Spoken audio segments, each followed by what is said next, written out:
پیدائش کی کتاب اس کا 28 باب۔ تب اسحاق نے یعقوب کو بلایا اور اسے دعا دی اور اسے تاکید کی کہ تو کنعانی لڑکیوں میں سے کسی سے بیاہ نہ کرنا۔ تو اٹھ کر فادان ارام کو اپنے نانا بیتویل کے گھر جا اور وہاں سے اپنے ماموں لابن کی بیٹیوں میں سے ایک کو بیاہ لانا، اور قادر مطلق خدا تجھے برکت بخشے، تجھے برومند کرے اور بڑھائی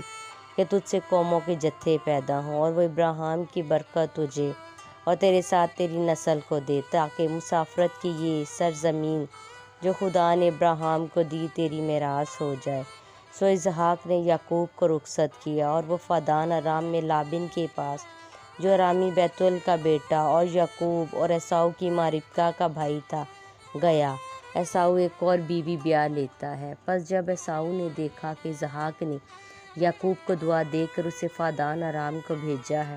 تاکہ وہ وہاں سے بیوی بیاہ کر لائے، اور اسے دعا دیتے وقت یہ تاکید بھی کی ہے کہ تو کنعانی لڑکیوں میں سے کسی سے بیاہ نہ کرنا، اور یعقوب اپنے ماں باپ کی بات مان کر فادان ارام کو چلا گیا۔ اور عیساؤ نے یہ بھی دیکھا کہ کنعانی لڑکیاں اس کے باپ اسحاق کو بری لگتی ہیں، سو عیساؤ اسماعیل کے پاس گیا اور مہلت کو جو اسماعیل بن ابراہیم کی بیٹی اور نبایوت کی بہن تھی بیاہ کر اسے اپنی اور بیویوں میں شامل کیا۔ بیتل میں یعقوب کا خواب۔ اور یعقوب بیر سبا سے نکل کر حران کی طرف چلا اور ایک جگہ پہنچ کر ساری رات وہیں رہا،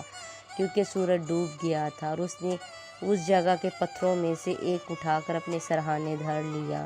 اور اسی جگہ سونے کو لیٹ گیا۔ اور خواب میں کیا دیکھتا ہے کہ ایک سیڑھی زمین پر کھڑی ہے اور اس کا سرا آسمان تک پہنچا ہوا ہے، اور خدا کے فرشتے اس پر چڑھتے اترتے ہیں، اور خداوند اس کے اوپر کھڑا کہہ رہا ہے کہ میں خداوند تیرے باپ ابراہیم کا خدا اور اسحاق کا خدا ہوں۔ میں یہ زمین جس پر تو لیٹا ہے تجھے اور تیری نسل کو دوں گا، اور تیری نسل زمین کی گرد کی ذروں کی مانند ہوگی، اور تو مشرق و مغرب اور شمال اور جنوب میں پھیل جائے گا، اور زمین کے سب قبیلے تیرے اور تیری نسل کے وسیلہ سے برکت پائیں گے۔ اور دیکھ میں تیرے ساتھ ہوں، اور ہر جگہ جہاں کہیں تو جائے تیری حفاظت کروں گا، اور تجھ کو اس ملک میں پھر لاؤں گا، اور جو میں نے تجھ سے کہا ہے جب تک اسے پورا نہ کر لوں تجھے نہیں چھوڑوں گا۔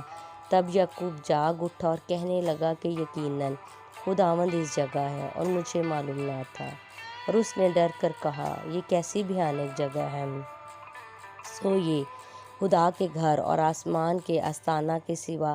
اور کچھ نہ ہوگا۔ اور یعقوب صبح سویرے اٹھا اور اس پتھر کو جسے اس نے اپنے سرہانے دھرا تھا لے کر ستون کی طرح کھڑا کیا، اور اس کے سرے پر تیل ڈالا، اور اس جگہ کا نام بیتل رکھا، لیکن پہلے اس بستی کا نام لوز تھا۔ اور یعقوب نے منت مانی اور کہا کہ اگر خدا میرے ساتھ رہے اور جو سفر میں کر رہا ہوں اس میں میری حفاظت کرے، اور مجھے کھانے کو روٹی اور پہننے کو کپڑا دیتا رہے، اور میں اپنے باپ کے گھر سلامت لوٹ آؤں، تو خداوند میرا خدا ہوگا، اور یہ پتھر جو میں نے ستون سا کھڑا کیا ہے خدا کا گھر ہوگا، اور جو کچھ تو مجھے دے اس کا 10واں حصہ ضرور ہی تجھے دیا کروں گا۔ آمین۔